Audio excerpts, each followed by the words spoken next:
puissance qui accompagne la parole va déclencher même l'onction du mariage dans cette église. Amen. Je le déclare au nom de Jésus. Amen. Si tu ne crois pas, moi j'estime les choses que je suis en train de parler. Je parle de la part de l'Éternel. Mikuwa oye telengana, oye kenda na ngambu mususu, mususu eza na Chine, mususu ndambu eza soki wapi, ezo senga nango ebanda koyoka siko mongongo na Nzambe, parce que l'Éternel et Dieu veut faire revivre ses ossements. Vous savez, quand je parlais du mariage, qu'est-ce qui est monté à moi? Si aujourd'hui, nos frères et nos sœurs de l'église sont mariés, mais quoi na bango, oyo koti na côté wuta tikala soki kenda wa biso ndenge ni lelo esangani. L'église a été toujours fort. L'église ezalaka puissant, ezalaka fort et puis ça mon valeur tant ba couple bazar na l'église. Quand on a zomona moi ba couple o Nzambe a permettre biso tozala na bango, je sens la force de l'église. Je vous dis la vérité. Je vous dis la vérité.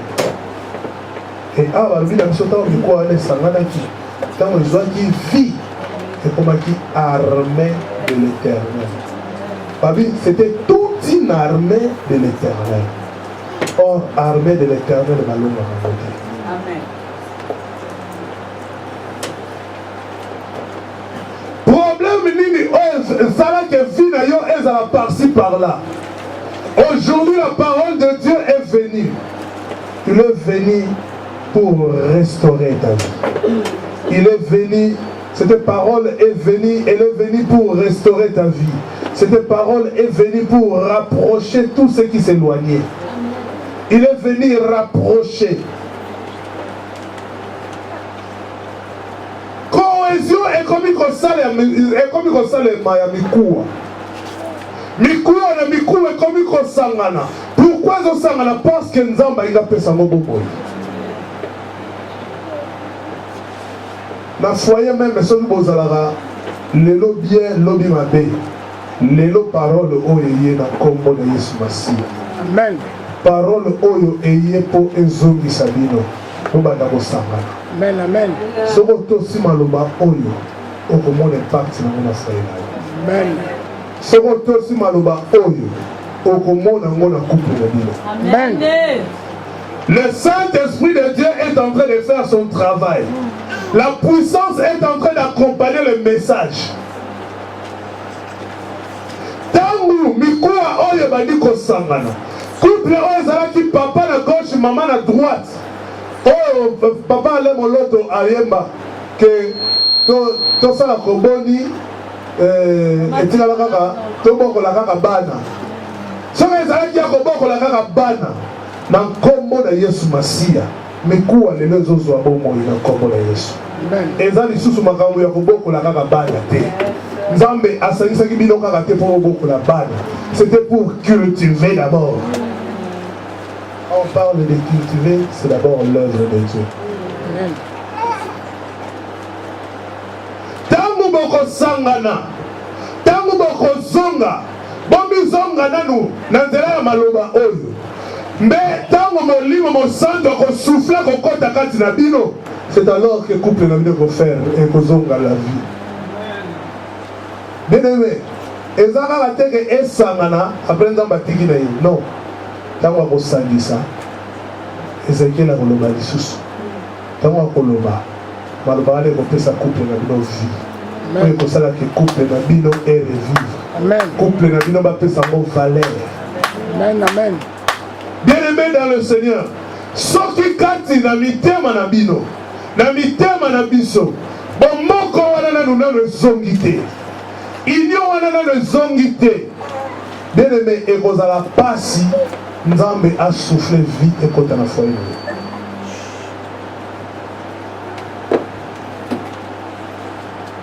Mikou Ayoka, c'est que l'Éternel Dieu te parle. Toi, Osman, écoute la voix de l'Éternel Dieu qui te parle. L'Éternel Dieu veut te faire revivre. Il te demande une chose. Il te demande une chose. Prépare-toi, réconcilie-toi. Je ne sais pas pourquoi le micro siffle. Alléluia. Amen. Quand c'est comme ça, ça dérange. Il y a d'autres personnes. Non. Il y a d'autres personnes, ils sont tellement sensibles. Lorsqu'ils entendent les... automatiquement il sort du message. C'est comme moi quand les chantres chantent. Si j'entends seulement les organes, automatiquement je sors. Déconcentration. Organe, parce que mon oreille entend toujours, aime beaucoup entendre, et connaît la musique, le son de la musique. Alléluia. Amen. Et ici, Ézéchiel a parlé. Quand il a parlé, on a dit les ossements se rapprochaient. J'ai regardé et voici, il leur vint le nerf, la chair crue et la peau les couvrit par-dessus. Mais il n'y avait point en eux l'esprit. Donc, pendant que les ossements vont se raccrocher, vont se rapprocher, pendant que les ossements vont se réunir, Moukoua et Antoine, et l'ongwe côté à Jean-Paul et Zalaki, et l'ongwe kuna yango moko yeti et pas Antoine, peut-être Antoine et crête et une place dans le bandi. Moukoua et Zalaki à Philomène, et Kendeki côté à Marie-Louise, et l'ongwe pas Marie-Louise et pas à Philomène. Et Zongi et pas Philomène. Au père Marie-Louise et l'on pas Philomène, ce n'est pas Pierrette Zalaki. Et Zongi et Kei et pas Marie-Louise. Moukoua na Moukoua et Zongi la place dans nos confusion et Sili à Moukoua. Alléluia. Confusion faut nous élongwa. Tant qu'il y a la confusion, la vie ne viendra pas. Tant qu'il y aura la confusion c'est quoi? La confusion, celui qui sème la confusion, c'est le diable par le péché. Pour toi qui m'écoutes aujourd'hui,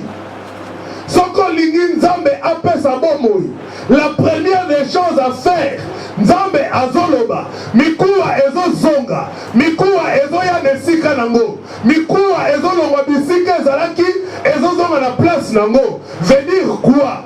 Veut dire la confusion ezo longwa. Parce que esanganaki sanganaki. Tozoye bate wapi ya malamu, wapi ya mabe. Tozoye bate nani ya Nzambe, nani ya Nzambe te. Et maintenant la confusion faut ainsi là. Pour confusion ici là, ezo senga, mukua na mukua, ezo na nesika na yango. Oyaza ya Nzambe, alata identité ya kibon Nzambe. Oyaza ya Satana, alata identité ya kibon Satana. Oyaza ya Nzambe, antika na identité ya Nzambe. Et dans une confusion, voilà écolongwa. C'est alors que l'Éternel Dieu va souffler. Amen. Tant qu'il y aura encore la confusion dans l'église de Jésus-Christ, l'Éternel Dieu ne va pas souffler son esprit. Les choses que je vous parle, je vous ai bien dit, le verset que j'avais prévu, ce n'était pas celui-là. Ce verset est venu pendant que je suis entré dans l'église. C'est le verset que Dieu m'a donné pendant que je suis entré ici. Je voulais parler de l'histoire de Lazare. C'est ce que moi j'avais prévu depuis ma maison. J'arrive ici, le message qui me manque, c'est celui-là. Et je n'ai rien préparé, tout ce que je suis en train de dire. Je n'ai jamais prêché ce verset comme je suis en train de le prêcher aujourd'hui. Pour la première fois que je parle de ces choses de cette manière. Il faut qu'il n'y ait pas la confusion. Tant que la confusion va rester dans la vie des enfants de Dieu, bien aimé, l'Éternel Dieu ne va pas faire quelque chose. Confusion, faut équiter. Mais quoi, on les a qui n'a valé. Babouaka yango lokola babouaka kama titi na poubelle. Lokola bisika on babouaka kama titi. Basopa mikuwa basopa. Et ça la foule ya mikuwa. Parce que ça va bénir toute une armée de l'Éternel. C'est que ça qui batonne ya mikuwa. Alléluia. Et ça qui mikuwa kosakane la te ya pamba pamba te. Mikuwa ya solo. Et ça qui est belé. Et tant mikuwa oyo. Et yoki mongongo na nzambe. Na munoko ya Ezekiel. Mikuwa ebandi ko se déplacer. Et que ne koluka kolo na ye. Oh mukuwa oyo ya musapi. Et longwe na bisike zalaki. Soka kendeki kote misapi. Soki ya ba chinois. Et longwe kote misapi ya ba chinois. Mukuwa ezo comprendre que oh mukuwa oyo eza ya mutu mwindu te. Et que en Afrique, et que luka mukuwa ya mutu mwindu kote zali. Oyo zalaki kote ba japonais. Et l'on pas ba japonais et que pas ba américain parce que eza ya ba japonais te. Mukuwa e yoki mongongo na nzambe. Mukuwa e bandi ko luka bisika ya uta. Yes. Alléluia. Amen. Parce qu'avant ça, tant que bazolo va petit encore revivre. Problème est en rewana. Rewana yango nem devant ici makam. Revivre veut dire et vivra qu'à déjà. C'est donc na passé mikuwa ne zalaka na vie. Mais si ko lelo eza sous na vie. Alors pour elle vivre, et c'est na kikaka intervention ça. Bien aimé dans le Seigneur. Ta vie est comment? Dieu cherche quelqu'un pour revivre. Dieu veut nous faire revivre. Le péché nous avait éloignés de Dieu. Le péché a empêché l'Éternel et Dieu de nous faire revivre. Et Dieu aujourd'hui nous parle par son amour. Ce message, bien aimé, c'est l'Éternel et Dieu qui nous le donne. Il veut nous faire revivre. Moi, j'ai toujours dit quand je prêche, je ne vois pas le nombre de gens qui sont dans la salle. Peu importe ceux qui ne sont pas là. Il y a d'autres personnes d'ailleurs qui avaient entendu le message, mais ils ne sont pas là. Que Dieu veut que nous puissions restaurer notre alliance avec l'Éternel. Nzambe alingi to restaurer relation na biso. Soka zo senga makambo ya ko restaurer relation na biso. Bien aimé, parce que peut-être Nzambe alinga beta. On ne sait jamais. Fimbu ya ndenge enfer ango linge fumama. Enlèvement linge salema. To alinga punir yo par rapport ya vie oyo zo mene. Mais bolingo na ye. Et ça, il a besoin de frapper. On a besoin de frapper. Bolingo na ye, et tindi a interpellé ngaina yo, to zonge banaye, to bondisa, alliance na biso.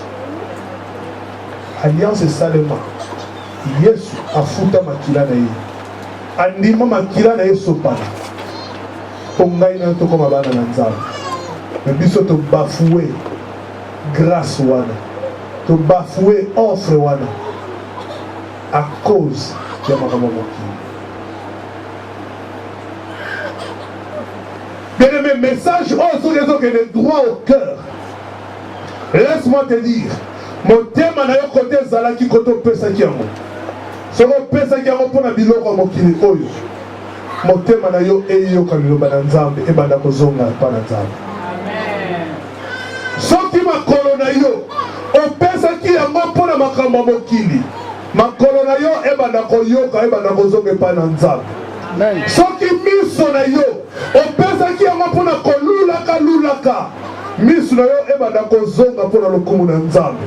Soki litoi na yo opesaki yango ekendeki mpona koyoka matongi litoi ebanda kozonga nzambe aza na posa affaire revivre yo.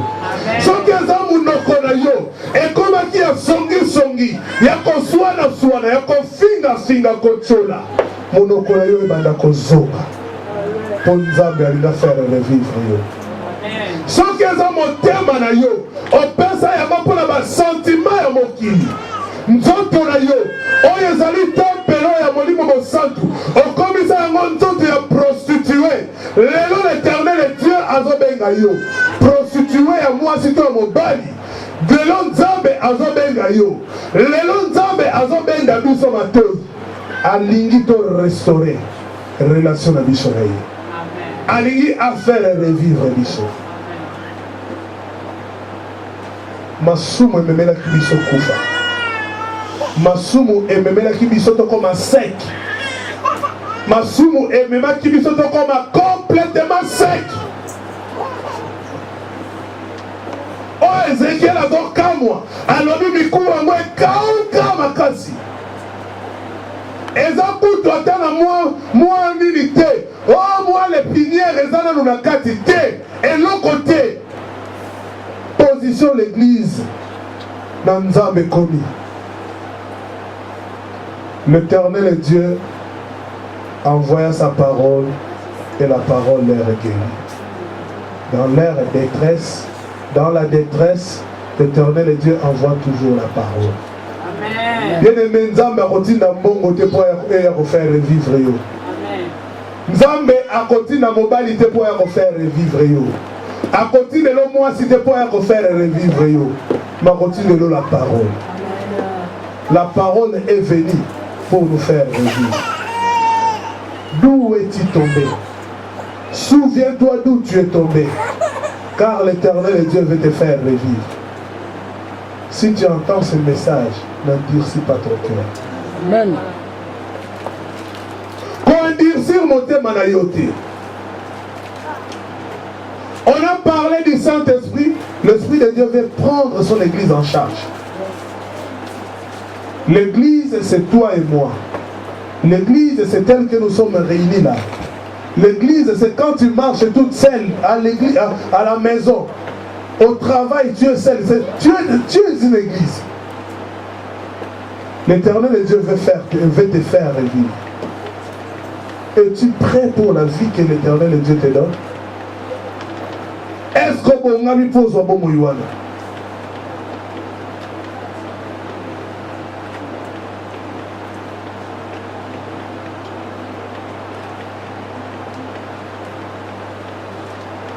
Il me dit, pendant qu'Ézéchiel avait vu qu'il n'y avait pas la vie aux ossements, verset 9, ici on nous dit, il me dit, prophétise et parle à l'esprit. Prophétise, fils de l'homme, et dis à l'esprit, ainsi parle le Seigneur, l'Éternel. Ainsi viens, ainsi, esprit, viens de quatre vents. Souffle sur ces ossements, souffle sur ces morts, et qu'ils revivent. Au verset 9, les ossements commencent à changer l'identité. Avant, on appelait ça les ossements, mais au verset 9, on appelle ça maintenant des morts. Alléluia. Amen. Bien que ici la Tinzoto, bien que Moukou na Moukou ezongi na place nango, mais ezakaka babengi yango kaka ba mort, babengi yango bibembe, babengi yango ebembe. Bien que mutema na yo ozwi décision pour ezonge pa ina Nzambe, bien que litoyi na yo olongoli yango na koyoka yoka po oyoka kaka Nzambe, bien que mutema na yo olongoli yango na basentiment wana okotisi yango na basentiment kaka ya Nzambe, bien que vie na yo olongoli yango na basentiment ya mokili odispose yango mpo ezala kaka mpo na basentiment ya Nzambe. Laisse-moi te dire, tant que l'Esprit de Dieu n'est pas en toi, tu n'appartiens pas encore à l'Éternel Dieu. J'avais dit ici pendant qu'on a parlé sur le Saint-Esprit, la Bible nous dit, celui qui n'a pas l'Esprit de Dieu, il ne lui appartient pas. Celui qui n'a pas le Saint-Esprit, il n'appartient pas à Dieu. Si tu as le Saint-Esprit de Dieu en toi, tu appartiens à l'Éternel. Mais tant que tu n'auras pas le Saint-Esprit, tu n'appartiendras jamais à l'Éternel Dieu. Et ici, ces ossements, après avoir recevoir la chair, après avoir regroupé tous les ossements, chaque os a pris sa place comme comme avant. Il y a la chair a cri quand même. Il y a maintenant, les ossements maintenant étaient devenus déjà des personnes, mais quand même ce sont des morts, des hommes mais mourants. Il fallait que l'Esprit de Dieu vienne maintenant en eux pour que ces ossements reprennent la vie. Il fallait que l'Esprit de Dieu vienne maintenant dans la vie de ces ossements. Il fallait que le Saint-Esprit entre dans les ossements.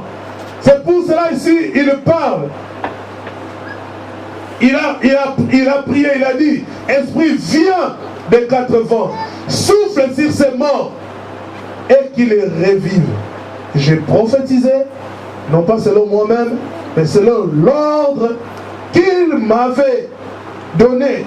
Et l'Esprit entra en eux et ils reprirent vie. Et ils s'étèrent sur leurs pieds. C'était une armée nombreuse, très nombreuse. Tant que Nesiko a soufflé, tant que Molimo Mosantu a conti, c'est alors que Mikoua, Penzoto Obamenaki et Bembe, échangeaient identité, Babengi Yamosiko, armée de l'Éternel. Bien-aimé dans le Seigneur, tant que yo osui mokano, yako retourné et pas en Zambé, tant que yo osui mokano, yako zwa mikuwa na yo ezonga na esika nango, na ndenge yo zalela kata Nzambe akelaka yo, po Nzambe ta akelaka yo okelamaka na lisumu te. Tangu yo yambaka Yesu lokola nkolo pe mobikisi, mukolo yo osalaka alliance na Yesu Masiya. Bible elobi masumu na yo nyonso elimbisamaka. Bible elobi lisusu ke makambo nyonso ya kala elekaka, nyonso vi ya sika ebandaki.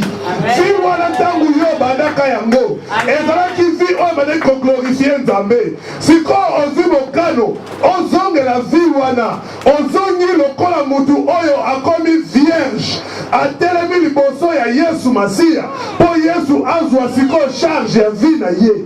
Bien-aimé dans le Seigneur, tant que molimo na Nzambe nanu ayete, tikanga na yebisa yo nanu glorifier kaka Nzambe te.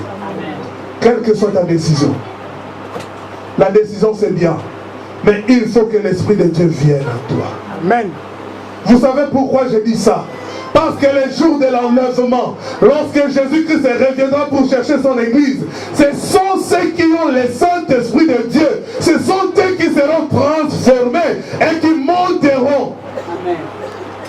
Sans le Saint-Esprit de Dieu, ata mabonzano pesaka. Mabonzano ezalaka tika lola te. L'action de grâce ezalaka tika lola te. Bim ezalaka tika lola te. Mais tika la biso ya lola, c'est le Saint-Esprit de Dieu en nous. Saint-Esprit sera kontikati na yo. Bien-aimé dans le Seigneur, yende mukolo wana yende mutakolatisa nzoto ya gloire. Yende mutakosala ke olata nzoto ya nkembo, nzoto na yo ezala transformé. C'est le Saint-Esprit qui doit te donner cette nature. Nature oyo komata. Nature oyo force pesantere kokaka kobenga te. Nature oyo matisaka Yesu Masiya.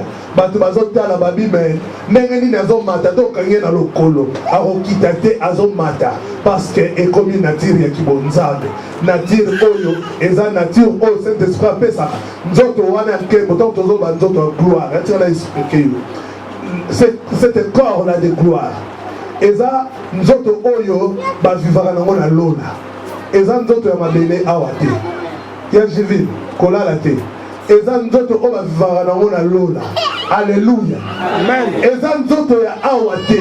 Sikoyo mutu akopesa yo nzoto wana eza lokola olingi oya poto na hiver. Fo olata manteau. Soko oza na manteau te ata na aéroport déjà bisiko komatela bakoloba ndonge meteni ozokende nango kovivre te. Oya kolukela biso ngamba. Okokauka déjà partir à 4 avions. Donc faut olata teni oyo endimamaka awa. Alléluia. Amen. Pareil pour na bokonzi na likolo. Eza na nzoto mobimba oyo ekotaka kuna. Nzoto oyo ekokoka kokota kuna te. Nzoto oyo ata opakolaka ngo yombi, opakolaka ngo movate, opakolaka ngo dile, opetiki na yo mais yebaka yango ke komata nango te nzoto. Alléluia. Amen. So ozana oyinda na yo kozalaka no na souci te. Onga na mwindu lokola elala problème ezate. Alléluia. Amen. Kowelela no teke na pakola na petika penda tile na minietika movadi soli na biprozone mekako jaribu opakole opetiki tela na yo problème ezate me nzoto oyo bien aimé na longa ekotaka te. Alléluia. Ekokota te soko kopetika mekako ya molimo mosantu. Lorsque le Saint-Esprit va entrer en toi, c'est celui-là qui va te donner le corps qui est admis dans le royaume de Dieu. C'est le Saint-Esprit de Dieu qui va te donner ce corps qui est admis dans le royaume de Dieu. Et seul le Saint-Esprit qui peut le faire. Amen. Personne d'autre. Alléluia. Voilà pourquoi, bien-aimé dans le Seigneur, j'ai dit aujourd'hui que cette parole est venue. Tu as reçu la parole, tu as pris la décision que ton oreille retourne à Dieu. Toute ta vie, ton cœur, ton corps, ton âme et ton esprit retournent à Dieu. Gloire soit rendue à Dieu. Mais il te reste une chose. Il faut que le Saint-Esprit de Dieu entre en toi pour te faire revivre. Lèvons-nous et nous allons prier. Lèvons-nous, nous allons prier.